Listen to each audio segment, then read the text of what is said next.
¿Qué tal? Otra vez estamos aquí en el Diplomado de Técnicos en Emergencias Médicas. Bienvenidos.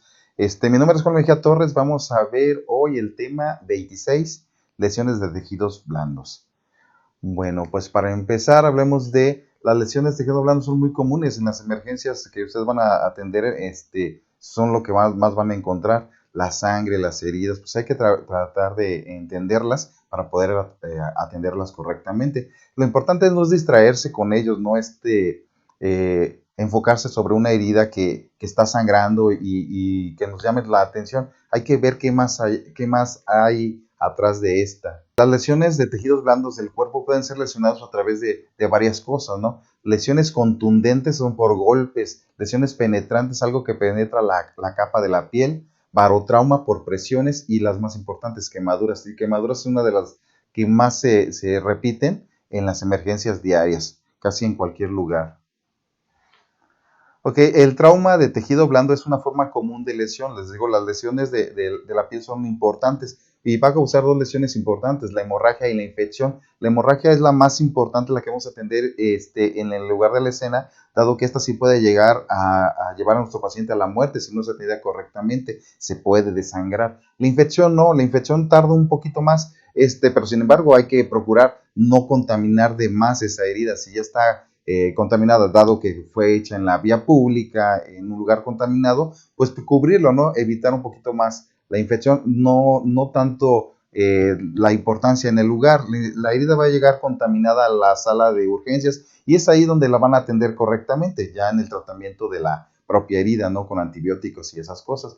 Las lesiones de tejidos blandos pueden generalmente ser prevenidas por simple acciones de protección, no lesionarse, utilizar los equipos de seguridad adecuados. En el caso de nuestro trabajo, usen siempre cascos, gogles, cubrebocas, guantes, protejan su cuerpo. En trabajos de rescate utilizan los equipos de protección adecuados, ¿no? Lo que son chaquetones, pantalones, botas y todo esto. Esto hay que llevarlo también a la cultura general, a la ciudadanía, donde en los deportes extremos usen sus equipos de protecciones, en los vehículos usen sus cinturones de seguridad, en las motocicletas, cascos y todo ese equipo. Así prevenimos entonces las lesiones como heridas, ¿no?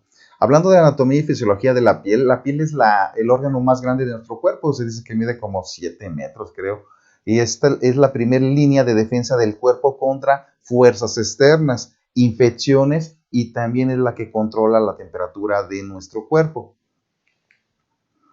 En todos los casos usted debe controlar el sangrado. Les decía, lo más importante es controlar los sangrados. Esto sí lo puede llevar a la muerte. Si estoy atendiendo fracturas, estoy atendiendo otras cosas y dejo que el paciente siga sangrando de una arteria importante, hablemos por ejemplo la femoral. La femoral puede desangrar al paciente en menos de 5 minutos, vaciarle los 5 litros de sangre a través de esa arteria y en 5 minutos va a perder la vida ese paciente, ¿no? Prevenir más la contaminación para disminuir el riesgo de infección. Hay que cubrirla siempre con apósitos estériles previentemente para que no se contamine más de lo que ya está. Y proteger las heridas de mayor daño. Antes de, no sé, hablemos de una casi amputación y yo le estoy jalando la pierna, pues la voy a amputar, ¿no? Tratar de inmovilizar ya esas extremidades para evitar lesionar o hacer más grande la herida, ¿no? Lesiones mayores. Bueno, la piel varía en grosor. Se dice que la piel más delgada es en personas muy jóvenes o en edades muy avanzadas. Hablemos de los niños en extremos de la vida, y en los ancianos tienen la piel muy delgada, dado que no tienen tanta grasa y tanto músculo. Las personas en edad madura tienen la piel pues, prácticamente más resistente, ¿no? La piel más delgada aparece en los párpados, labios, orejas y el cuero cabelludo, espalda y plantas de los pies. En sí, esta piel más delgada pudiera ser más vulnerable a las heridas. Y la piel tiene dos capas principales, lo que es la epidermis y la dermis. La epidermis es la capa externa y dura, es la que tiene contacto con el medio ambiente. La dermis es la capa interna, que es donde ya viene el tejido graso y es un poquito más gruesa. Aquí lo están viendo ustedes. Entonces las lesiones de la piel va a empezar de arriba hacia adentro, o sea, de la parte externa a la parte interna. La que se va a lesionar más es la epidermis, que puede ser la pérdida de continuidad de esa piel, ocasionando o exponiendo los órganos que están debajo de ella, ¿no? Y ocasiona sangrados. Ya una vez más abajo la dermis es el tejido graso y todo esto. La piel cubre todas las superficies externas del cuerpo, todo. Hay pequeñas aperturas. Están revestidas con membranas mucosas. Las más importantes es la nariz y la boca, ¿sí? Son esas aperturas importantes donde pudieran dejar expuesto el cuerpo humano, ¿sí? Y hablemos de quemaduras, al ratito hablamos de ello, cómo ingresa la radiación a través de estas dos aberturas en cuestión de la vía aérea. La piel tiene muchas funciones, es una barrera en contra de las infecciones, les digo, es la primera capa de defensa, ayuda a mantener un equilibrio de fluidos, porque cuando estamos bastante calientes empezamos a sudar, ayuda a que al cuerpo a regular la temperatura a través del sudor, a través de que se cierran los poros también para mantener la temperatura en caso de mucho frío. Cualquier ruptura en la piel puede permitir que las bacterias entren e incrementen un potencial de infección, pérdida de fluidos, pérdida de control de la temperatura. Esto es el riesgo que les hablaba, la infección. Sin embargo, esto no va a aparecer inmediatamente en la escena, o sea, no es algo que podemos atender en la escena o en el trayecto al hospital. Esto se va a atender ya en un tratamiento que se le va a dar, que se le va a iniciar en la sala de emergencia del hospital. Y los tres tipos de lesiones en el tejido blando son lesiones cerradas, lesiones abiertas y quemaduras. Quemaduras está muy aparte porque es una lesión muy importante, una lesión que hay que tener mucho cuidado con ella y puede ocasionar muchos problemas, ¿no? Las lesiones cerradas, pues es aquel que te da un golpe, se hace un moretón y ya tienes un moretón en la piel y es un sangrado interno, no salió al exterior. Lesiones abiertas es donde sí se llega a abrir, ya sea por el objeto que produjo la lesión o por alguna explosión. Fisiopatología de las lesiones cerradas.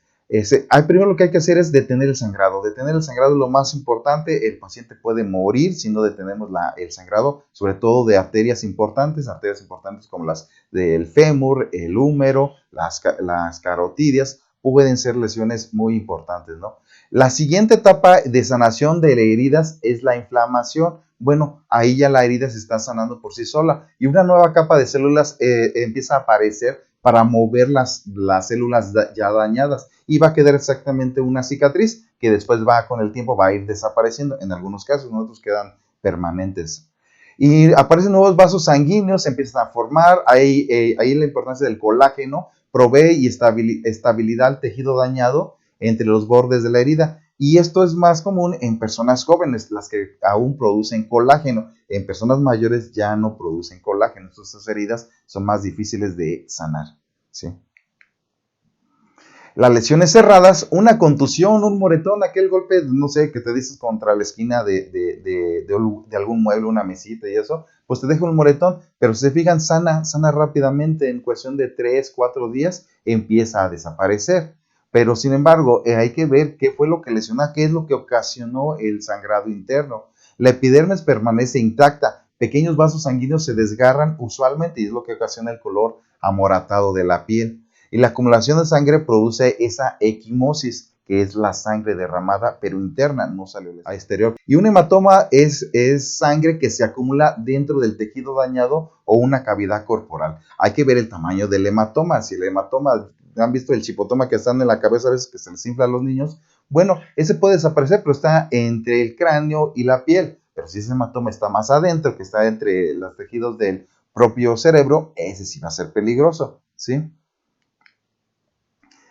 Lesiones cerradas. Una lesión por aplastamiento ocurre cuando una cantidad de fuerza significativa es aplicada sobre el cuerpo. Y estamos hablando no de aquel machucón con el martillo sobre el dedo, sino donde queda un paciente prensado y dura mucho tiempo y quizás el trabajo de rescate es muy prolongado. El grado de daño dependerá entonces de la cantidad de fuerza que está siendo oprimida su extremidad o su cuerpo, ¿no? Y el tiempo de fuerza que está aplicado, es decir, el tiempo que vamos a tardar nosotros en extraerlo. Aquí dice algo importante, cuando el área del cuerpo es atrapada por más de 4 horas, puede desarrollar un síndrome de aplastamiento. Significa que difícilmente va a volver la circulación a esa zona aplastada, ¿sí? Y obviamente después de 4 horas, pues ya perdimos mucho tiempo de lo que les decimos,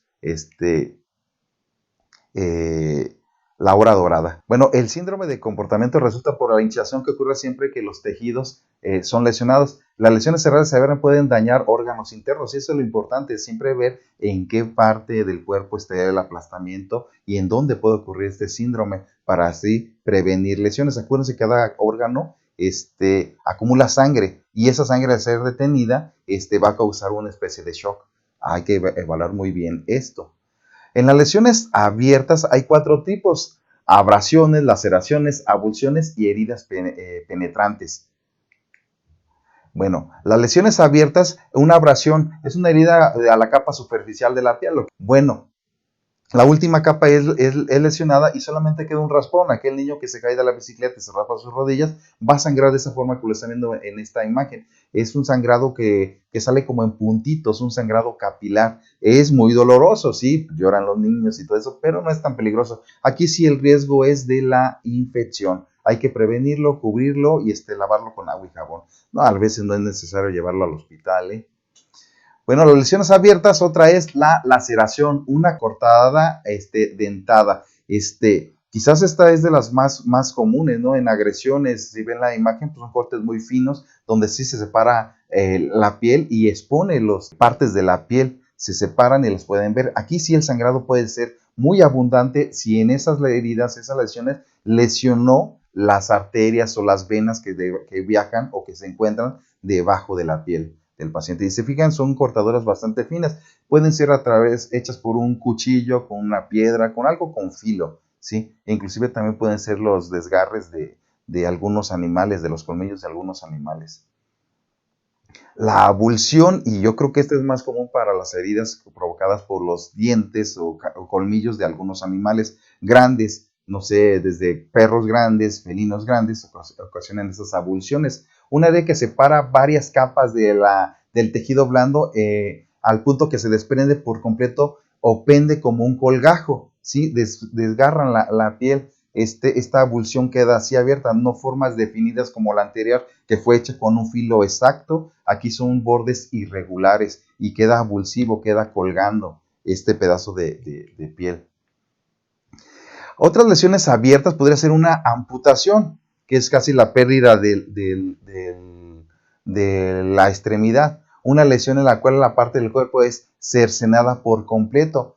Bueno, aquí obviamente al ser cercenada, ser separada, está separado también las arterias y las venas. El sangrado es muy abundante. Aquí también lo importante, antes de la infección, antes de cualquier cosa, antes de ir a buscar la pierna o brazo amputado, detenga la hemorragia. Detenga la hemorragia. Aquí sí es válido utilizar un torniquete. Detener la hemorragia, porque si no, esa extremidad, esa herida por esa amputación va a sangrar demasiado y puede llegar al paciente a un estado de shock que difícilmente lo vamos a recuperar.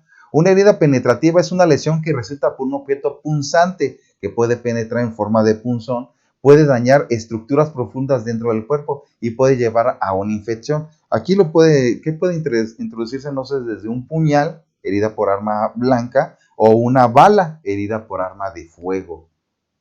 Apuñalamientos y tiroteos. Generalmente resultan en múltiples lesiones penetrantes porque a veces tiene una herida de entrada y a lo mejor tiene una herida también de salida. La herida de entrada es muy pequeña, comúnmente la herida de salida es un poco más avulsiva, abre más si es cuando existe la de salida, a veces no existe la de salida, pero aquí lo importante es la trayectoria de entre la herida de entrada y la herida de salida para ver qué órganos fueron lesionados y calcular el sangrado interno que tengan estos órganos. Hay que evaluar entonces al paciente con cuidado para identificar todas las heridas. Va a entrar una herida de entrada, si es herida de arma de fuego, y va a tener una de salida casi en el lado contrario, ¿no? Contar el número de heridas penetrantes en caso de apuñalamientos y ver la trayectoria. Aquí en varios libros te dice que hay que ver y preguntar quién fue el agresor, si fue el agresor un hombre o una mujer, porque tienen dos diferentes formas de utilizar un puñal, los hombres y las mujeres. Cuando un hombre ataca, siempre impulsa su puñal de adentro hacia arriba, de afuera hacia arriba, ocasionando una trayectoria. A diferencia de las mujeres atacan así, de arriba hacia abajo, entonces la trayectoria es distinta. Vean en qué parte del cuerpo introdujo la herida, si fue un hombre o una mujer, y vean la trayectoria hacia arriba o hacia abajo, si fue provocado por un hombre o por una mujer, o por varias personas. Determine el tipo de pistola cuando sea posible. No, pues no sabemos mucho de balística nosotros, pero es importante ver qué calibre fue la bala que penetró el cuerpo, si es muy grande o es muy chica. A veces las armas de baja potencia, los revólver y aquellos 22, 25 calibres, son muy pequeñas, dicen que no causan tanto daño, pero sí causan más daño, porque estas balas no llegan a salir, no son de tanta fuerza y empiezan a rebotar dentro del cuerpo humano y rebotan contra varios órganos, cuando son en el tórax, cuando son en el abdomen e inclusive cuando son en las extremidades inferiores. A diferencia de un arma de alto poder, un alto poder como una metralleta o de calibres mayores, estas sí son tan fuertes que atraviesan el cuerpo, causando una línea directa entre la herida de entrada y la herida de salida. Las de baja potencia rebotan ahí adentro y pueden ocasionar mucho más daño.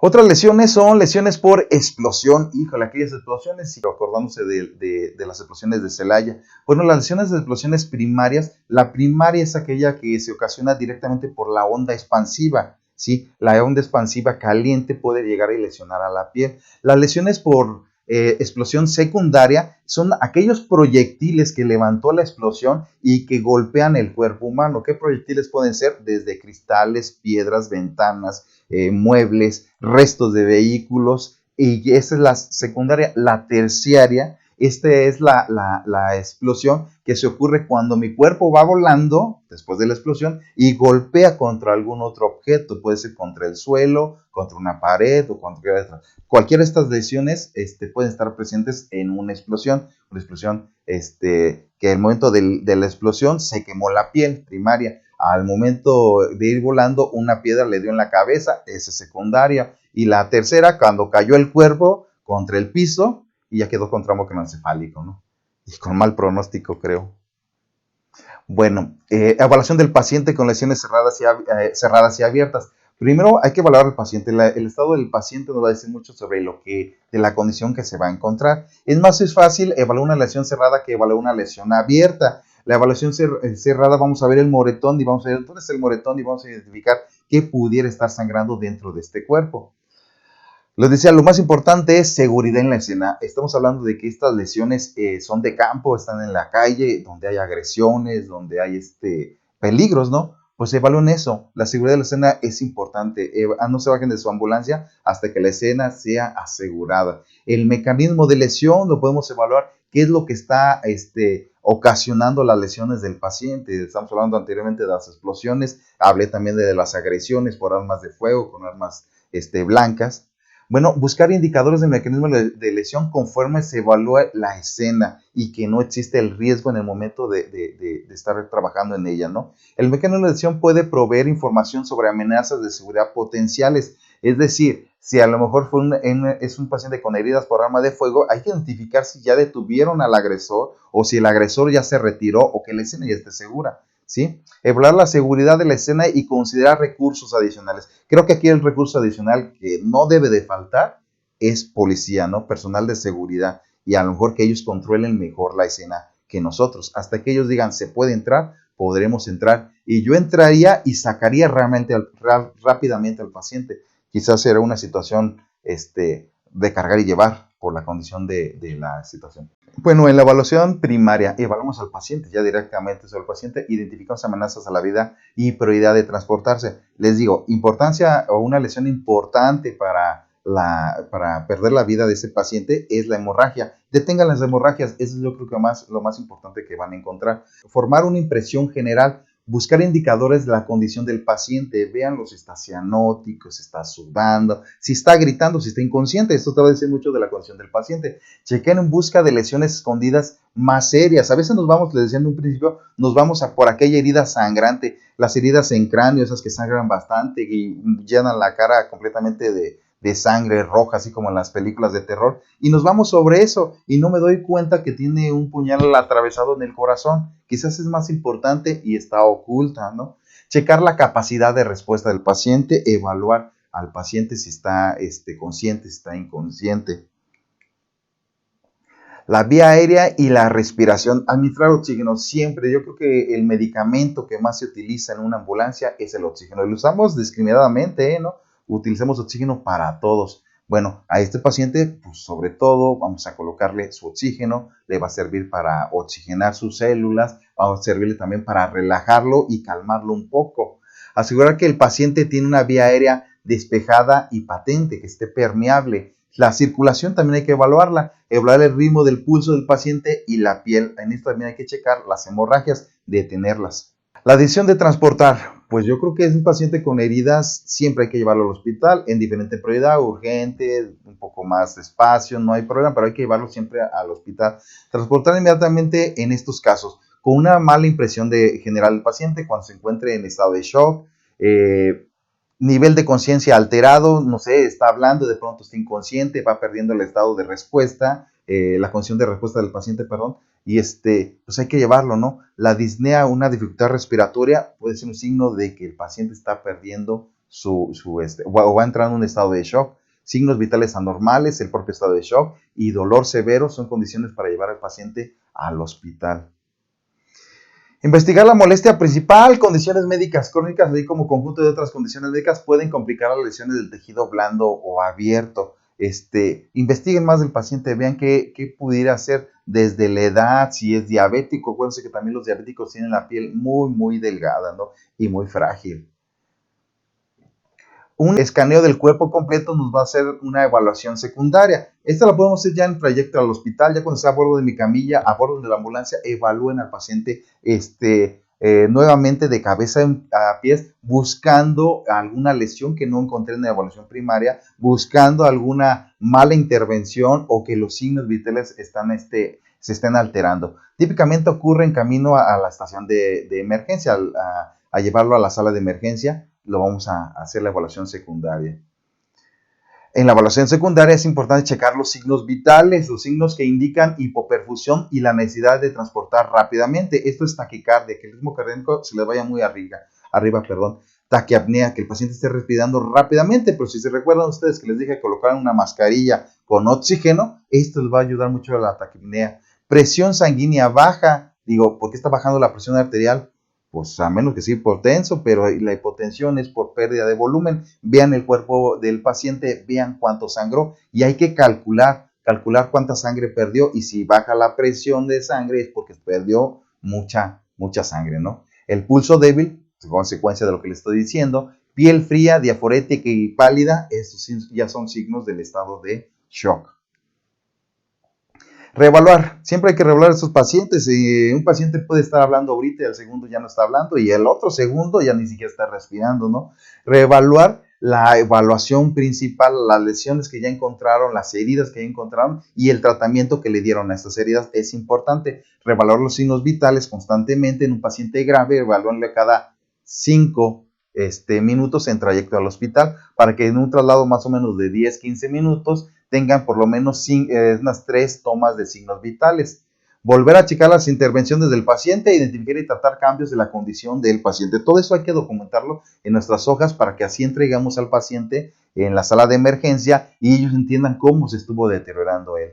Comunicación y documentación, hay que describirle todo esto. Ya saben, hay que hacer una entrega verbal y una escrita al personal de las salas de emergencia. Posición en la cual usted encontró al paciente, cómo lo encontró. Aquí dice algo importante, cantidad de la pérdida de sangre. ¿Cómo la calculas? Pues a lo mejor con un poco de experiencia se van a dar cuenta cuánta sangre cabe en una gasa. Y si yo ocupé 5 gasas y cada gasa ocupa más o menos 100 mililitros de sangre, con 5 gasas está hablando que son 500 mililitros de sangre, es decir, casi medio litro de que perdió ese paciente, ¿no?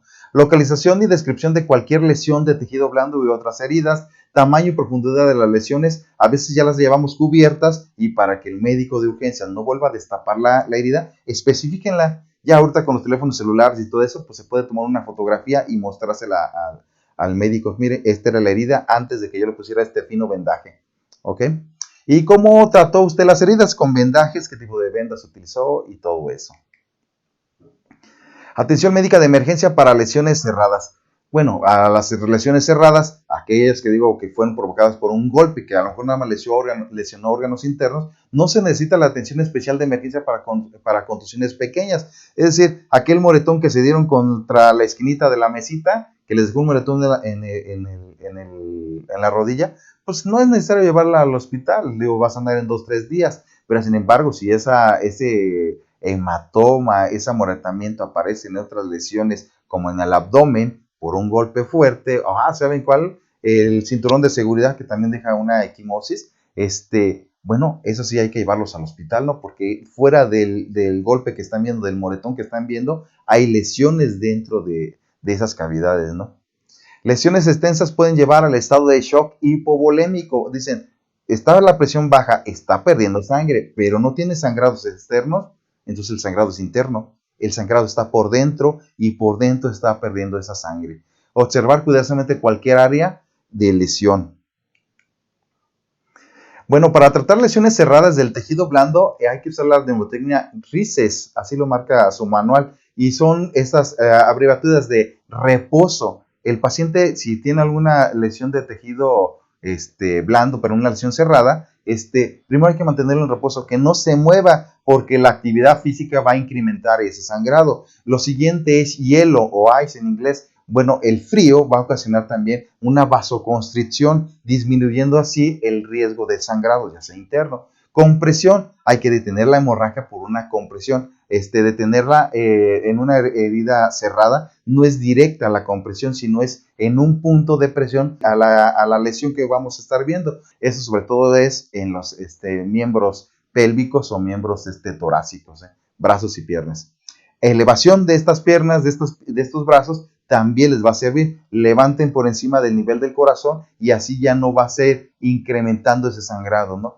Y por último es inmovilización, en inglés splinting. Vamos a inmovilizar esa extremidad a fin de que ya no siga moviéndose y ocasionando más sangrado interno.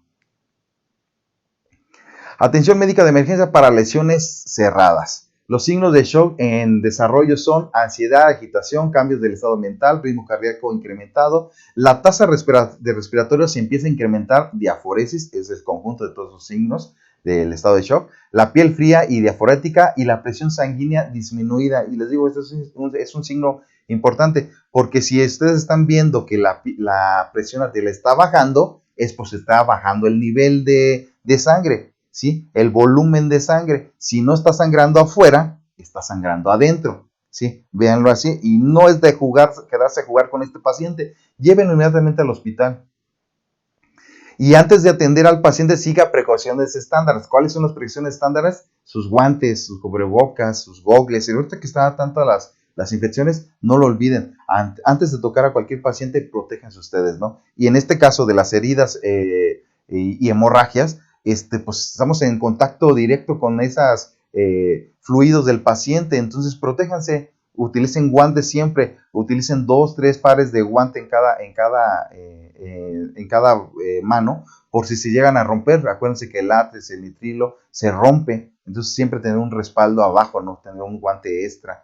Cubrir las heridas en el pecho, abdomen superior, espalda, con apósitos oclusivos, aquellos que son impermeables, que no dejan ya salir más sangrado, ¿no?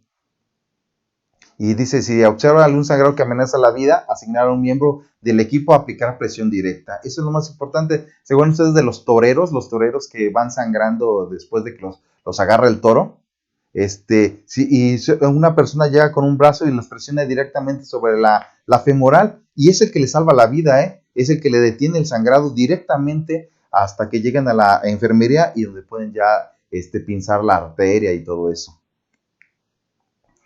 Atención médica de emergencia para lesiones abiertas. Bueno, esas son las que más vemos en la calle, las que están sangrando, las que están inundando de sangre su ropa, nuestras gasas, hasta nuestro uniforme, ¿no?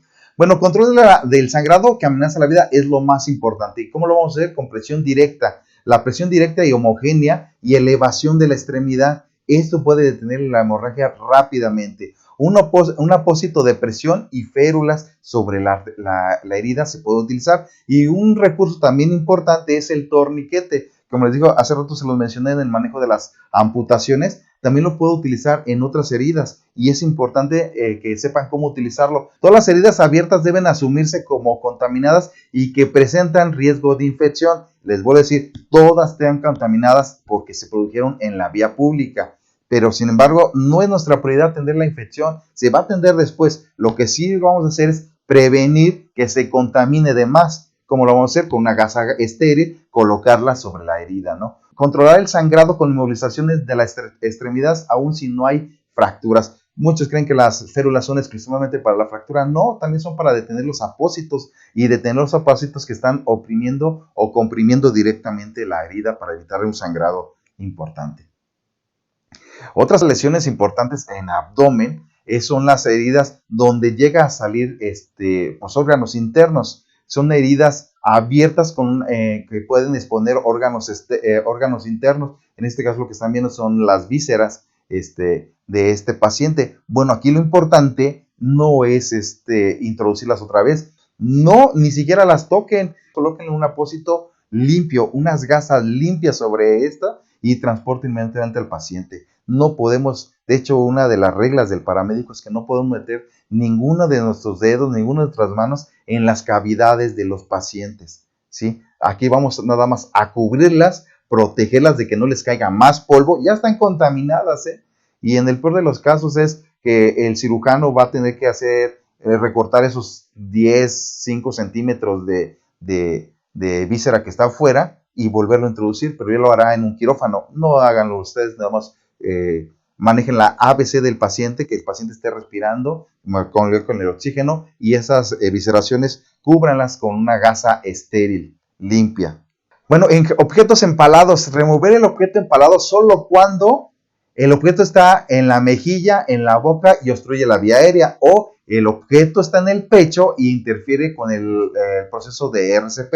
De ahí más, ningún objeto empalado se debe de retirar. Aquel, no sé, lápiz que accidentalmente se lo colocan o se introduce en el ojo, no hay que retirarlo. Nada más inmovilícenlo, colóquenlo dentro de un vaso, de unas gasas y llévenlo al hospital. Si el objeto es, no sé, un puñal, un cuchillo que está en la cavidad torácica y no está alterando, no sé, no está sangrando abundantemente por fuera, ahí déjenlo, vuélvenlo a inmovilizar y llévenlo al hospital. Si yo lo levanto, si yo lo muevo, va a sangrar. Y quizás ese cuchillo o ese puñal está deteniendo un sangrado interno allá adentro, adentro de la cavidad del paciente. Si yo lo retiro, voy a incrementar ese sangrado y aumentar el riesgo de muerte del paciente.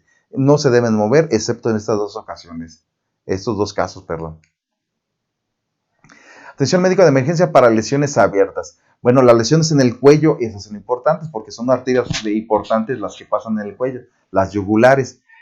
Sangran demasiado, llegan a desangrar al paciente y a dejarlo inconsciente rápidamente, pero sin embargo hay que saberlas atender. Las lesiones de cuello abiertas pueden amenazar la vida. Venas abiertas pueden succionar aire y causar un paro cardíaco, entonces sí hay que detenerlas. Cubrir la herida con un apósito oclusivo, pero la presión debe ser directa. No opriman las dos arterias directamente, oprima primero una y después otra, así llevando una circulación hacia el corazón del paciente. Si no, tendríamos un paciente que se va a caer inconsciente porque le estoy oprimiendo ambas arterias. Y sobre todo, no le coloquen un torniquete en el cuello del paciente, si no, se va a morir de otra cosa y no de la herida.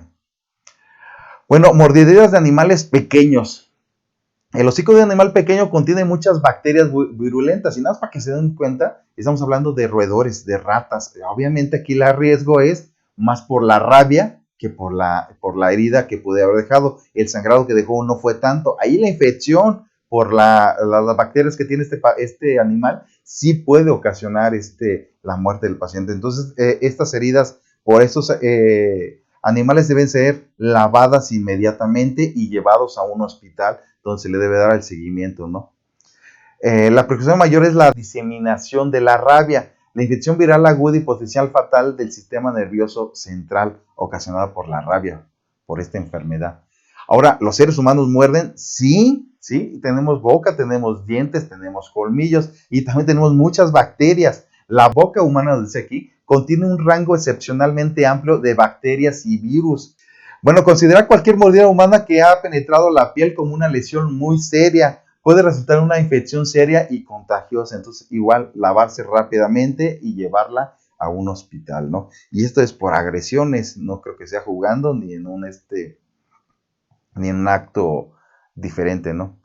Atención médica de emergencia para lesiones abiertas. Tratamiento de emergencia, aplicar apósitos secos y estériles. Por eso nuestras gasas vienen en paquetitos estériles. Inmovilizar inmediatamente el área con una férula o vendaje y proveer transporte a la sala de emergencia, ¿sí? A este paciente debe de llegar a una sala de emergencia, ahí donde se le va a atender. No podemos suturar, no podemos hacer otras cosas en la ambulancia. Tiene que llevar a la sala de emergencia, ¿no? Y les decía quemaduras se ve muy, muy aparte porque son una lesión que puede llevar a la muerte sin que nos demos cuenta. Fíjense, representa aproximadamente de 3.400 muertes al año y creo que esto es en Estados Unidos, esta estadística. Aquí en México quizás sea mayor, ¿eh? ¿Por qué? Porque tan solo la población vulnerable es mayor que en Estados Unidos, ¿no? Es una de las lesiones más serias y dolorosas. Las quemaduras ocurren cuando el cuerpo humano recibe más energía de radiación de la que puede absorber. Y les digo también, en cuestión de transporte aeromédico, las quemaduras es lo que más se mueve internacionalmente, ¿eh? Quemados es lo que más se está moviendo por vía aérea. Bueno, siempre hacer una evaluación completa para determinar si el paciente tiene otras lesiones serias. La quemadura es la primordial, pero pudiera tener alguna otra lesión. A lo mejor la quemadura facial, me estoy enfocando a que los labios, que la nariz, que los ojos, le va a dejar una cicatriz muy fea, pero ahí también está la vía aérea. Entonces, a lo mejor una lesión más importante que la quemadura de la cara es la quemadura de la vía aérea. Los niños, pacientes en edad avanzada y pacientes con enfermedades crónicas son más propensos a experimentar shock por lesiones por quemaduras, toleran menos esta pérdida de líquidos debido a la quemadura, ¿no? Todos estos pacientes. La fisiopatología entonces son que las quemaduras son lesiones de tejidos blandos creadas por una transferencia de energía de radiación térmica o eléctrica. Las quemaduras térmicas ocurren cuando la piel es expuesta a temperaturas mayores a 111 grados Fahrenheit, ¿sí? La severidad de la lesión térmica tiene una correlación directa con la temperatura, qué tan alta fue la temperatura, la concentración, qué tan concentrada fue en el lugar exacto donde estuvo quemando, la cantidad de energía calorífica con el objeto o sustancia que posee, si fue fuego directo, fue un sólido incandescente o si fue por un líquido caliente. Duración de la explosión, cuánto tiempo estuvo expuesto a la quemadura, y esto va a determinar el grado de la quemadura. Mientras más grande sea la energía calórica, más profunda será la herida. El tiempo de exposición es un factor importante, cuánto tiempo estuvo expuesto, ¿no? La gente reflexivamente limita la energía calórica y el tiempo de exposición. Si yo siento que mi mano está tocando un objeto caliente, inmediatamente es retirarla, ¿no? Retirarla para no tener tanto tiempo expuesto a esa energía. Y cuando una persona es quemada, la piel actúa como una barrera, es destruida. Las víctimas de quemadura están en alto riesgo de infección. La infección porque la piel queda expuesta, queda abierta y lo que ella protegía ahora está expuesto a las infecciones. Muchos de los órganos internos no deberían estar en contacto con el medio ambiente. La hipotermia, la piel también controla la temperatura de nuestro cuerpo. Si no está protegiéndola, la temperatura va a bajar. La hipovolemia, acuérdense que en nuestro cuerpo casi el 70% somos líquido, es agua. Bueno, esta pérdida de agua va a ocasionar una hipovolemia, ocasionando un shock hipovolémico. La quemadura de la vía aérea son más importantes y significativas, porque la quemadura de la vía aérea, si no es abordada oportunamente, la vía aérea va a empezarse a inflamar, y si el paciente era fácil intubar en la escena, después de 10 minutos con la vía aérea ya está inflamada, ya está hinchada, difícilmente va a entrar un tubo. Y desde que pudimos haberlo intubado con un tubo 7.5, que es el promedio para el adulto, en el hospital le tuvieron que meter un 5, un diámetro más pequeño donde el aire es más reducido, ¿no? Entonces, de ahí la importancia de manejar oportunamente la quemadura de la vía aérea, y se debe manejar en la escena. Quemaduras periféricas del pecho pueden comprometer la respiración. Estas periferias, es decir, que quema completamente el pecho, queda acartonado, la piel se contrae. ¿Ustedes creen que pueden respirar? No, es de cuenta como si te pusieras una faja en el pecho. tratas de respirar y los pulmones no se expanden porque la misma piel está deteniendo el ascenso y descenso del tórax. Esa es la importancia de las quemaduras del tórax. Quemaduras periféricas de una extremidad pueden llevar a un compromiso neurovascular y daño irreversible. Igual, si el brazo está quemado en su totalidad, la piel fue deshidratada, la piel queda contraída, esta piel no deja que la circulación sea fluida dentro de esos vasos sanguíneos de ese brazo. Entonces sí va a tener un daño vascular sobre los vasos. ¿Y cómo lo vas a determinar? El llenado capilar en el dedo va a estar muy, muy retardado, inclusive está hinchado va a estar el dedo. La severidad de la quemadura depende entonces de la profundidad de la quemadura, qué tan profundo llegó, el tamaño de la quemadura, qué tan amplio llegó, y el áreas críticas involucradas. Hay áreas críticas, estoy hablando de la cara por la vía aérea, puedo hablar también del tórax por el compromiso respiratorio que puede tener, y de las extremidades también pueden ser por el síndrome comportamental que pueda tener. Pacientes menores de 5 años o mayores de 55 años, su piel es más delgada y son más propensos a riesgos por quemaduras.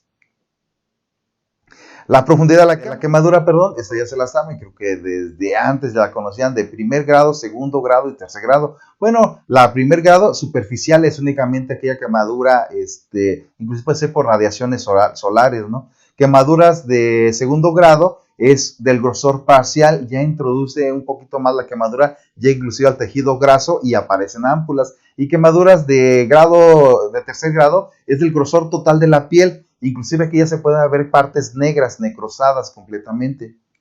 Así como lo están viendo en esta diapositiva. En esta diapositiva ven las quemaduras de primer grado. La primera que está toda rojita es por quemadura de primer grado por el sol, por radiación solar. Esta quema la última capa de la piel, es muy dolorosa, sí, es muy dolorosa y queda bastante enrojecida, ¿no? La segunda es quemadura de segundo grado, donde ya hay apariciones de ámpulas, aquellas ampollas que no hay que reventar, porque es agua que está acumulando. Bueno, estas también son muy, muy dolorosas, quemaduras ya donde llegan al tejido abarcan un poquito más el tejido de la piel y llegan hasta el tejido graso, donde empieza a acumularse más líquido y aparecen las ámpulas. Y el tercer grado ya aparecen partes negras.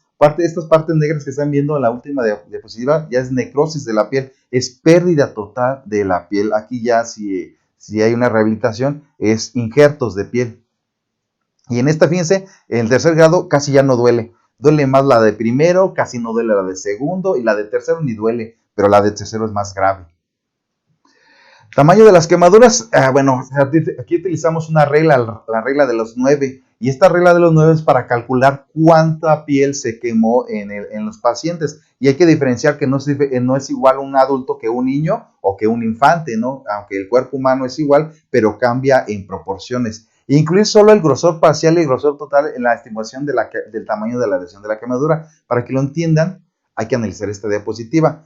Se llama regla de los 9 porque son múltiplos de 9, donde al cuerpo humano, vamos a hablar del adulto, se le va a dividir en múltiplos de 9. La cabeza vale 9 puntos, los brazos 9 puntos, el tórax al frente 18 puntos, también es múltiplo de 9, y la espalda otros 18 puntos. Las extremidades inferiores, los que son los brazos, son 18 puntos a cada pie, y el 1%, si suman todo, van a decir, pues no me da 99%, bueno, el 1% que falta son los genitales, y no por ser 1% es menos importante, también son muy importantes. Vamos al paciente de un lado, que es el niño, el escolar, pero aquí varía, la cabeza del niño es más grande en proporción al resto del cuerpo, por lo tanto ya no le damos 9 puntos, le damos 12 puntos, y las extremidades inferiores, que también son un poquito más cortas, les está dando el 16.5%. Si lo suman todo esto, lo demás sigue igual.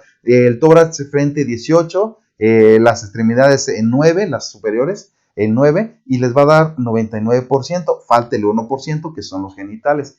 En los bebés también, los bebés, su cabeza sigue siendo más grande que el resto del cuerpo en proporción, en proporción. La cabeza del bebé es más grande que su propio cuerpecito y le damos el 18% a la sola cabeza. Bueno, 18% al tórax, las extremidades son 9 y los pies, que son más cortitos, Aquí le estamos dando el 13.5%. ¿Sí? Si ustedes suman todo esto, van a encontrar, más bien, si suman las partes quemadas, el ejemplo sería, si yo tengo quemado mi brazo, el brazo nada más es esta parte, entonces, y el brazo completo vale 9%, yo digo que al quemarme el brazo estoy hablando de un 3% de la superficie corporal quemada, porque el brazo completo vale 9 y yo no me quemé de aquí a aquí. Entonces, esto es 3% y 3%, ¿sí? Entonces, es el 9% completo del brazo, pues solamente me quemé el antebrazo, es el 9% de quemadura de ¿qué? De primero, segundo o tercer grado, que ustedes ya también saben evaluar. Así es como vamos a representar esta quemadura y expresárselo al personal médico para que identifique qué tan severa es la quemadura. Bueno, porque en la evaluación del paciente con quemaduras, cuando usted esté evaluando una quemadura, es importante clasificar las quemaduras de la víctima. La clasificación involucra determinar fuente de la quemadura, qué fue lo que ocasionó la quemadura, profundidad de la quemadura, si es de primero, segundo o tercer grado, la severidad de la quemadura, qué tanto abarcó la quemadura, el 1% del brazo, el 1% de la cara o el 1% del tórax. O sea, vean que hay diferente severidad según la localización de la quemadura. Seguridad en la escena, les vuelvo a decir, estas escenas comúnmente sí son peligrosas, si son por agresiones, puede que esté el agresor todavía ande por ahí. Si fue por un incendio, a lo mejor los bomberos no han controlado el incendio completamente y sigue siendo una escena insegura, ¿no? Observar la escena en busca de peligros y amenazas de la seguridad de ustedes y después del paciente. Asegurar que todos los factores que llevaron a la lesión por quemaduras del paciente no representen un peligro. También identifiquen el mecanismo de lesión. El mecanismo de lesión determina el tipo de quemadura que provocó. Mecanismos de lesión, naturaleza de la enfermedad. Hay que obtener información del paciente sobre el tamaño de la lesión, determinar el número de pacientes, llamar a los recursos adicionales si es que los necesitamos. No sé, a lo mejor necesito otra ambulancia. A veces necesito considerar el potencial de otras lesiones. Comenzar con un examen rápido, formar una impresión general, buscar pistas para determinar la severidad de las lesiones, la necesidad de tratamiento rápido y tener una sospecha de pistas que puedan indicar el abuso. Sobre todo en los niños, dices, ¿cómo se quemó este niño? Y yo he visto niños que están quemados con una línea bastante notoria de los pies. Dice, se quemó con líquido, pero ¿por qué la línea es así directa? Y ya investigando un poquito más, aunque no somos trabajadores sociales, pero investigando en la escena, te das cuenta que esas lesiones fueron provocadas por sus cuidadores, a veces por sus padres, sus padrastros, los tíos, los abuelos que lo están cuidando. Y esas quemaduras es que al niño lo meten por castigo, lo meten en agua caliente y se quema una línea directa en los pies. Dices, ¿por qué la quemadura llega exactamente a esta línea? Porque es hasta donde llegaba el agua, ¿sí? Todos son datos que pueden identificar y esas sospechas las tendrá que decir en la sala de emergencias al personal de ellos para que hagan su investigación también acerca de posibles abusos, ¿no? Considerar la necesidad de estabilización manual de la columna, revisar la capacidad de respuesta usando la escala APDI, es alerta, responde a estímulos verbales, responde al dolor o definitivamente no responde y está inconsciente. La vía aérea. Estar alerta por signos que el paciente ha inhalado gases o vapores calientes. Y fíjense, si ustedes van con un viejito y el viejito aquel que se quemó las pestañas porque fue a prender su boiler y le dio una explosión, dices, qué chistoso se ve sin pestañas todas quemadas, la barba y el bigote todo chamuscado. Pero ¿creen ustedes que en el momento del flamazo del boiler el viejito estaba respirando? Sí, estaba respirando e inhaló ese aire caliente. Bueno, si ustedes ven vello facial chamuscado, hollín, o sea que es el carbón presente dentro y alrededor de la vía aérea, ¿qué creen que tenga? Quemadura de la vía aérea. La circulación, controlar sangrados significativos, controlar hemorragias externas que amenazan la vía obvia antes de la vía aérea y respiración. Evaluar en busca del estado de shock y atenderlo correctamente. Decisión de transportar, sí, hay que transportar a los quemados, no hay que estar jugando con ellos. Antes nos tardábamos y mojábamos apósitos y señora, tráigame estas franelas mojadas con agua y lo bañabas y le hacías hipotermia. Tardaban mucho, ¿no? O sea, eso ya no se hace. Un paciente quemado hay que llevarlo inmediatamente al hospital. Considerar el transporte rápido para un paciente que tenga un problema de la vía vía aérea y respiración, lesiones por quemaduras significativas, sangrados externos significativos, signos y síntomas de sangrado interno. Y aquí el último punto nos dice, considere consultar a proveedores del soporte vital avanzado. Cuando ustedes piden en los 5 puntos de la evaluación inicial, ayuda adicional, dice, ayuda adicional trae una ambulancia avanzada. El soporte vital avanzado es llamar a una persona que sea capaz de intubar a un paciente que tenga quemaduras de la vía aérea. Y como les comentaba hace rato, no se tarden con ellos. Si se tardan, la hinchazón, el edema de la vía aérea va a ir creciendo, va a ir aumentando y cada vez va a ser más dificultosa la respiración del paciente y más difícil la vía aérea para intubar a ese paciente. Si yo lo pudiera intubar en la escena, prefiero hacerlo en la escena que en el hospital. En el hospital, por el mismo edema, va a ser más pequeño y va a ser mucho más difícil. Es la ventaja que se tiene en la emergencia en la calle, ¿no? Ustedes en este diplomado van a tener vía aérea avanzada y van a saber intubar a estos pacientes. Investigar la molestia principal, estar alerta por signos y síntomas de otras lesiones debidas al mecanismo de lesión. Si el paciente está en un espacio confinado, sospechar una lesión por inhalación. Estamos hablando de aquellos pacientes que estaban dentro de una habitación que se incendió, obviamente todo el aire de ahí estuvo caliente. Obtener un historial médico y estar alerta de signos y síntomas específicos a la lesión. El historial sample, signos y síntomas que presenta el paciente. El paciente es alérgico a algo, toma algún medicamento, tiene alguna patología o enfermedad pasada. ¿Qué fue lo último que comió? La L es de lunch. De eventos, qué estaba haciendo, se encontraba dormido. Recientemente, o más bien comúnmente, aparecen incendios de casas chiquitas de gente que vive en, no sé, afuera de las ciudades y que se les quema su casita de cartón. ¿Y ellos qué estaban haciendo? Estaban dormidos. Ni siquiera se dieron cuenta cuando la veladora se cayó e incendió toda su casita, ¿no? Junto con el historial sample, hacer las siguientes preguntas. ¿Está teniendo alguna dificultad para respirar? ¿Está teniendo alguna dificultad para tragar, para pasar saliva? ¿Y está teniendo algún tipo de dolor? Esto nos va a decir y nos va a alertar para el manejo preventivo de la vía aérea. Checar si el paciente tiene un dispositivo o identificación de alerta médica. Serán brazaletes, collares, algo que nos diga de qué pudiera estar enfermo el paciente.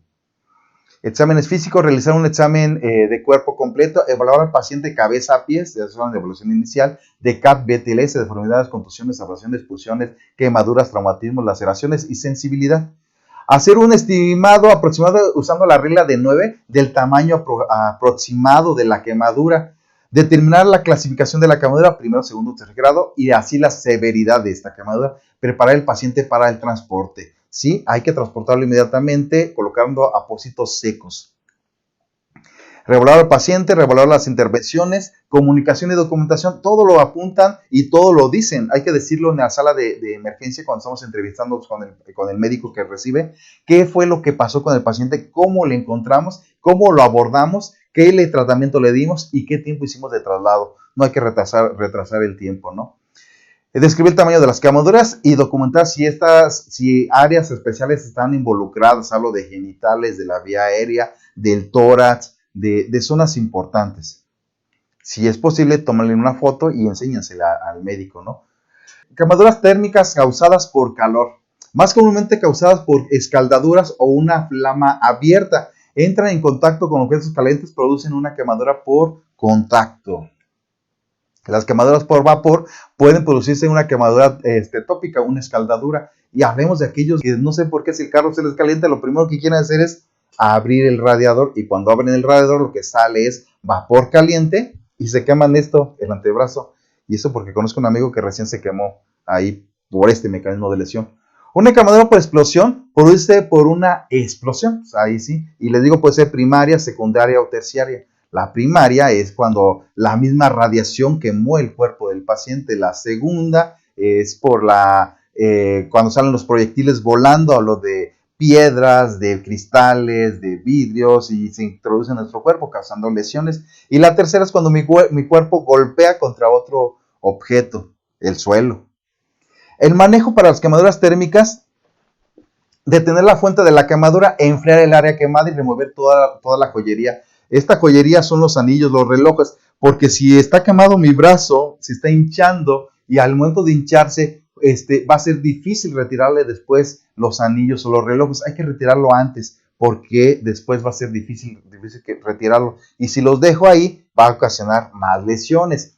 Mantener un alto índice de sospecha por lesiones por inhalación a cualquier quemadura. Yo digo, el paciente se quemó, ok, estuvo expuesto a fuego, estuvo expuesto a temperaturas altas. Bueno, en ese momento que estuvo expuesto, obviamente estaba respirando, obviamente tiene quemaduras de la vía aérea. Mantener siempre un alto índice de sospecha de esta lesión. Y todos los pacientes deben tener un apósito seco aplicado en sus quemaduras. Lesiones por inhalación pueden ocurrir cuando la quemadura ocurre en espacios cerrados sin ventilación. Hablo de los cuartos en incendios, ¿no? Daño a la vía aérea superior es generalmente asociado con la inhalación de gases sobrecalentados. El daño de la vía aérea inferior es generalmente asociado con la inhalación de químicos y materiales, material en partículas. Muchos de esos gases entran y ya no salen, como, por ejemplo, como el amoníaco, que es más pesado, queda dentro de nuestros pulmones y está ocasionando quemaduras internas en la vía aérea inferior. Podría ser en los alveolos, en quemaduras directas, ¿no? Y así dificultar la absorción del oxígeno. Estas lesiones por inhalación, puede haber también hinchazón severa en la vía aérea superior, requiere una intervención inmediata. Digo, coloquen un tubo antes de que sea más tarde y ya no se pueda colocar un tubo y se tenga que hacer un hoyito aquí, la traqueostomía. El proceso de combustión produce una variedad de gases tóxicos, ¿sí? Casi todo, y eso depende también del material que se está quemando, pero casi todos los gases que salen de la combustión, empezando por el monóxido de carbono, es tóxico. Intoxicaciones por monóxido de carbono debe de ser considerada siempre que un grupo de personas en el mismo lugar reporten dolor de cabeza y náuseas. Y esto se ve en aquellos coches que llevan el escape por dentro. Bueno, no lo llevan por dentro, pero ya están muy viejitos y el escape está roto y digamos, el smog del vehículo, de la combustión del vehículo, entra a la cabina de los tripulantes y todos empiezan a sentir náuseas, dolor de cabeza y de pronto se desmaya el conductor y chocan. Y así es como nosotros llegamos, ¿no? Cianuro de hidrógeno, generalmente generado por la combustión. También es otro gas peligroso que puede estar presente en las combustiones y si nosotros lo inhalamos es un gas tóxico. ¿Cómo se atiende estos dos? Con oxígeno, mucho oxígeno. Hay que darles dosis de oxígenos bastante altas a 15 litros por minuto, barriendo así esos gases. Lesiones por inhalación, tratamiento pues para un paciente con sospecha de envenenamiento por cianuro o hidrógeno, incluye descontaminación y atención del apoyo, atención para cualquier exposición a gas tóxico, reconocimiento, identificación y tratamiento de apoyo, también nos dice, aparte del oxígeno. Quemaduras químicas pueden ocurrir siempre que una sustancia tóxica entre en contacto con el cuerpo, generalmente causado por ácidos fuertes o bases fuertes. Los ojos son particularmente vulnerables. Todas aquellas personas que trabajan con estas sustancias deben estar bien protegidas. Usan su mascarilla, usan sus gogles, protegiéndose de inhalar este gas y de que este químico se introduzca por nuestros ojos. Severidad de la quemadura química está directamente relacionado con el tipo de químico y de químicos hay muchos, hay bastantes, no los podemos describir nosotros, hay gente especializada para esto. Concentraciones del químico, duración de la exposición al químico, siempre usar, ante cualquier duda, usar guantes resistentes a químicos apropiados y protección ocular. Si voy a atender a un paciente que sufrió esta lesión, muy probablemente me vaya a lesionar yo igual, entonces váyanse preparados, colóquense sus gogles, sus cubrebocas o los filtros, guantes resistentes a ese tipo de químico. El químico más común que vemos en la calle es la gasolina, pero la gasolina también nos puede lesionar, reseca la piel. Quemaduras químicas, si el químico es polvo, remover cualquier químico del paciente, lo vamos a remover. Si se fijan, el paramédico que lo está haciendo con su mano enguantada, siempre protegiéndose él y haciendo un barrido de arriba hacia abajo, de adentro hacia afuera del paciente. No hacerlo, si es polvo, no hacerlo con agua, porque a veces estos polvos se activan con el agua e incrementan su temperatura y pueden quemar más si se les aplica agua. Entonces siempre sacudirlos con gasas, sacudirlo con esponjas secas. Siempre cepillar en seco los químicos de la piel y la ropa antes de irrigarlo con agua. Desnudar al paciente, remover al paciente de ese químico. A veces el polvo queda incrustado en la propia tela de las ropas. Hay que desnudarlo completamente. Bueno, el manejo para químicos líquidos, inmediatamente sí, irrigar con agua, con mucha agua. Inclusive en esas empresas donde manejan estos químicos, hay regaderas donde el personal sabe que si es irrigado por ese o es contaminado por ese químico líquido, corren rápidamente a la regadera y se bañan directamente. Continuar irrigando el área por 15 a 20 minutos después de que el paciente diga que el dolor de la quemazón se ha detenido. Si la quemadura es en el ojo, hay que hacerlo igual, sostener el párpado hacia arriba mientras se irriga con agua, con mucha agua, inclusive a chorro directo. Realizar descontaminación apropiada antes de subir al paciente a nuestra ambulancia, porque si el paciente lleva un químico y lo sube a mi ambulancia, puede incrementar sus quemaduras del paciente en el transcurso hacia el hospital. ¿Sí? Quemaduras eléctricas. Puede ocurrir por un contacto con voltajes eléctricos altos o bajos. Para que la electricidad fluya, debe hacer un circuito completo. Bueno, aquí es importante. Un aislante es cualquier sustancia que previene que el circuito se complemente. Por eso todos los cables eléctricos llevan un aislante de plástico. El plástico no es este conductor. Sin embargo, el conductor es cualquier sustancia o cosa que permita que la corriente fluya. ¿Y qué creen? El cuerpo humano es un buen conductor de la corriente eléctrica.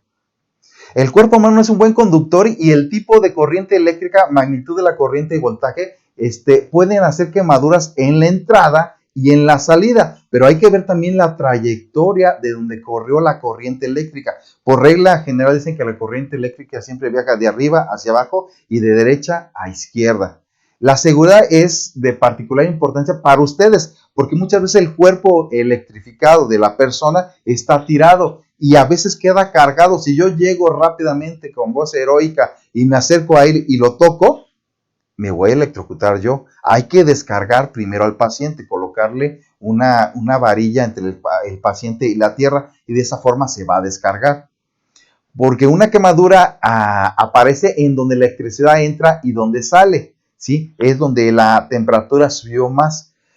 Hay dos peligros, una gran cantidad de lesión tisular profunda. Esta es la quemadura interna que provocó la corriente eléctrica.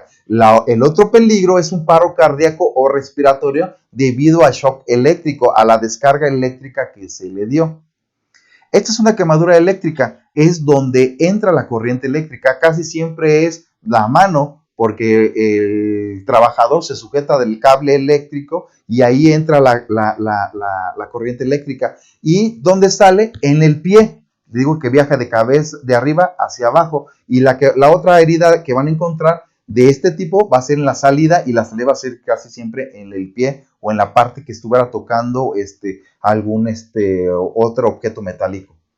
¿Qué debemos hacer en el manejo? Bueno, si está indicado comenzar la RCP, si el paciente ya no respira, no tiene pulso, claro que está indicado iniciar la RCP y aplicar un desfibrilador automático externo. Y si te lo va a pedir, si ya ven que este aparato te habla y te dice cuándo va a ser probable descargar, bueno, este paciente sí, porque se detuvo el corazón, no por pérdida de volumen, se detuvo el corazón por una falla en la corriente eléctrica del corazón. Entonces sí vamos a descargarlo y va a ser el tratamiento. Estar preparado para desfibrilar y, de ser necesario, administrar oxígeno suplementario y monitorear, tratar lesiones de tejido blando con apósitos secos y estériles, proveer transporte inmediato. Este paciente tampoco hay que tardarlo, hay que llevarlo al hospital.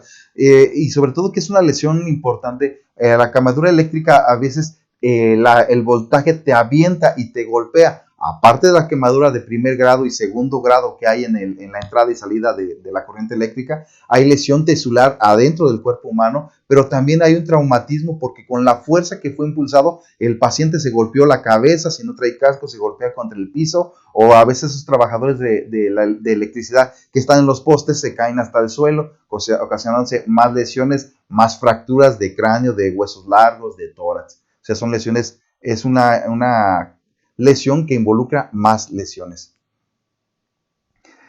Las lesiones por pistolas paralizantes no son muy comunes todavía aquí en México. Yo no he visto un cuerpo de seguridad que aún las maneje. En Estados Unidos sí es más común. Y son aquellas que te dan una descarga eléctrica. En años recientes la fuerza policíaca ha incrementado el uso de estas pistolas paralizantes. Aquí en México no tanto, las complicaciones potenciales para pacientes con trastornos subyacentes. Uso de estas pistolas paralizantes ha sido asociado con arritmias y paros cardíacos repentinos. Asegurar que usted tiene acceso a un desfibrilador automático externo para atender a este paciente que ha sido descargado con estas pistolas. Es lo que nos dice la literatura, le digo por experiencia, todavía no tenemos aquí en México, pero sí se me hace algo traumático que te den una descarga eléctrica. Y luego dura, no sé, creo que 5 minutos. Bueno, quemaduras por radiación. Amenazas potenciales incluyen incidentes relacionados al uso o transporte de isótopos radioactivos. Y eso aparece a veces en las noticias que alguien reporta la pérdida de una camioneta que transportaba, no sé, una pieza radiactiva para un equipo de rayos X en un hospital o una pieza de tomografía. Y se lo roba y después aparece el cilindro abandonado en un basurero, ¿no? Pues todas las personas que estuvieron en contacto con ese contenedor, pues tuvieron una radiación. Y la radiación puede ocasionar quemaduras en su piel o quemaduras en órganos internos. La radioactividad intencional liberada en ataques terroristas, bueno, es algo que también debemos ir hablando, que no tenemos mucha experiencia, todavía no nos ha pasado aquí en México. Hay 2 o 3 documentos que así lo dicen, pero la radioactividad en ataques armados, pues es cada vez más común. Las guerras están utilizando nuevas armas. Usted debe determinar si ha habido exposición a radiación y la exposición continua sigue existiendo. Pero acuérdense, si la área está contaminada, no se acerquen ustedes, es un área insegura. Y estamos hablando de los 5 puntos, y los 5 puntos se están diciendo que la primera es evaluación de la escena. Si la escena no es segura para que entremos nosotros, ¿no? Hay 3 tipos de radiación ionizantes, las alfa, la beta y la gamma. Alfa y beta no son tan peligrosas, la peligrosa es la gamma. Yo, sin ser un experto, les puedo decir que esa es la más peligrosa, la que puede ocasionar quemaduras, ¿no? Los accidentes con mayor radiación ionizante involucran radiaciones gamma, que son rayos X. El manejo es mantener una distancia segura y esperar que equipo de hazmat, aquí lo pusieron MatPet, pero es materiales peligrosos, ellos son los expertos, descontaminen al paciente antes de que yo me acerque, porque el paciente está contaminado, tiene radiación, y si yo me acerco, me va a contaminar a mí también. Llamar a recursos nacionales para remover las prendas del paciente, eso lo harán las personas de materiales peligrosos. Comenzar con un ABC y tratar las quemaduras, tratar quemaduras o traumas. ABC lo puedo evaluar a distancia. Si el paciente está hablando, si el paciente me grita, significa entonces que la vía aérea está abierta, significa que está respirando y significa que tiene pulso. Por el simple hecho de escucharlo, bueno, si lo estoy viendo de lejitos, desde ahí ya lo evalué y ahí se me queda hasta que llegue el personal de hazmat y descontamine a este paciente. Hay que irrigar las heridas abiertas, sí, hay que abrirlas, hay que limpiarlas con agua. Notificar a la sala de emergencia de la situación y de qué situación lo sacamos, porque si no también vamos a contaminar la sala de emergencia y al personal que ahí trabaja, ¿no? El manejo identifica la fuente de radiación y longitud de la exposición al paciente a ellas. Comúnmente los que se exponen a esto son trabajadores que estaban manipulando esta radiación. Límites de reducción de exposición, incrementar su distancia con la fuente, colocar un blindaje entre usted y la fuente de radiación gamma. El blindaje será con un chaleco de plomo. Si no lo tenemos, no nos acercamos, Deben llevar un chaleco de plomo. Apósitos y vendajes. Bueno, todas las heridas requieren de un vendaje y hay muchos tipos de vendaje, lo están viendo en esas 2 diapositivas, desde aquellos más comunes que son los de rollito, elásticos, que funcionan bien, hay también los de triángulo, que son muy baratos, y hay otros de marca, que son más caros, pero también funcionan, algunos que ya llevan tratamientos y todo eso con isodine, con antibióticos y todo, también existen.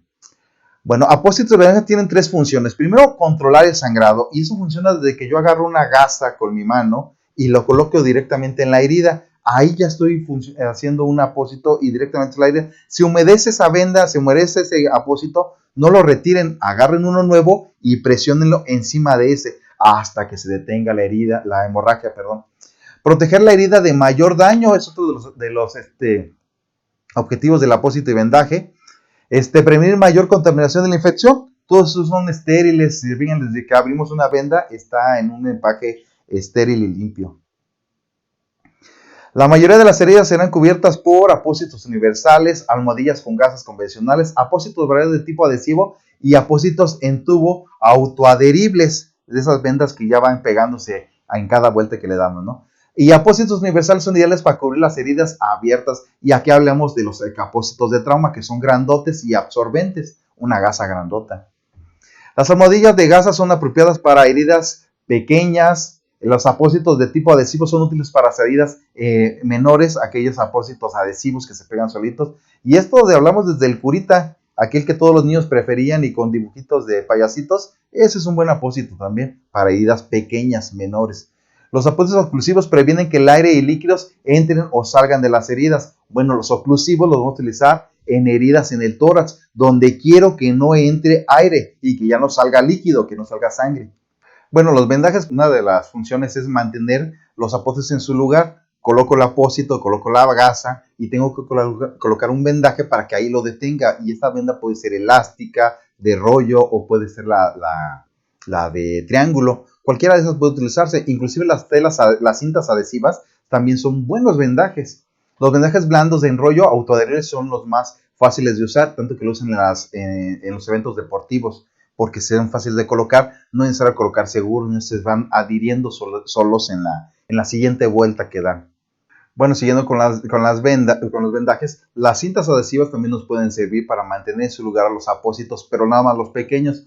Los grandes difícilmente los van a tener, se van a despegar. No usar vendajes elásticos para asegurar apósitos, porque estos apósitos van a absorber mucha sangre y se van a inundar completamente, y el vendaje no va a ser capaz de detenerlos. Pero si la herida continúa sangrando a pesar del uso de la presión directa, del vendaje sobre la presión, pues entonces hay que proceder a utilizar un torniquete para cuando el sangrado no cesa, cuando la sangre, la hemorragia sigue siendo abundante. Bueno, este fue el tema de lesiones en tejidos blandos. Si tuvieran alguna pregunta, pues existe un foro de preguntas donde se las van a poder contestar. Sería todo por mi parte. Gracias por su atención.